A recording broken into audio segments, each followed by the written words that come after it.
Là, le visuel derrière, là, ça te va? Clap! Présente-toi. Donc moi, c'est Benjamin Lacroix-Desmazes. Je suis originaire du Calvados, à Caen. J'ai 3 enfants, je suis marié. Et dans l'équipe de France, je suis passeur. T'es né où et quand? Je suis né à Caen le 22 juin 1979. C'est quoi ton surnom? En équipe de France, pas vraiment, c'est Ben. Dans la vie de tous les jours, c'est Ben.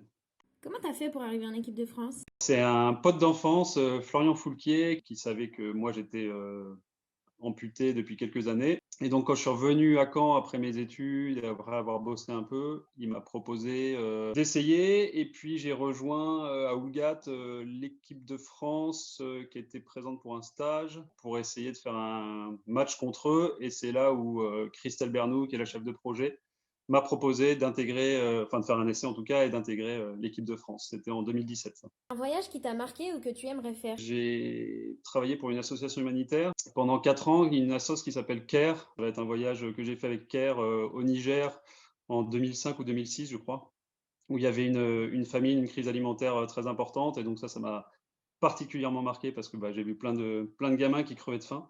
Donc c'était très dur à voir. Quel est le sportif qui t'inspire?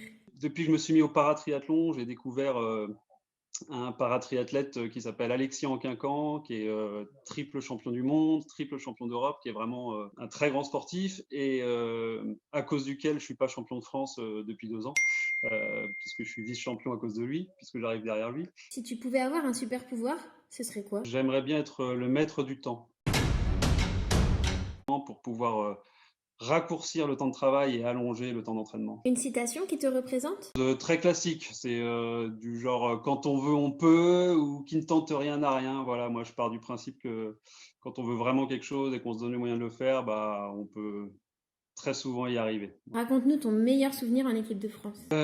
Tous les stages sont des très très bons souvenirs. Franchement, on a un super collectif, on s'entend bien. C'est vraiment des bons moments qu'on passe en stage. D'ailleurs, là, ça fait bientôt 2 mois qu'on ne s'est pas vu et ça commence à devenir long. S'il y avait un souvenir pour l'instant, ce serait notre victoire en Croatie à Poreč en 2019. Un rituel ou une chanson d'avant-match? Il y a juste un petit moment où je me mets, pendant qu'on s'échauffe, juste avant les matchs, je me mets toujours un peu en retrait et je regarde mes coéquipiers et voilà, je suis un peu dans ma bulle et je me motive et voilà, c'est à ce moment-là où je me concentre vraiment. Moi, Partage-nous un fun fact sur toi. faut que je choisisse.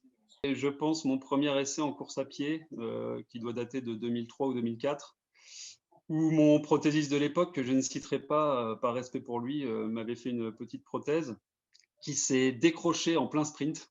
Et donc il y a une chute mémorable où je fais un vol plané assez mémorable, où on voit le sportif volleyeur que j'ai été dans le passé aussi debout, parce que je fais un magnifique plongeon sur le macadam. Sans en rajouter, qu'est-ce qui s'est passé exactement?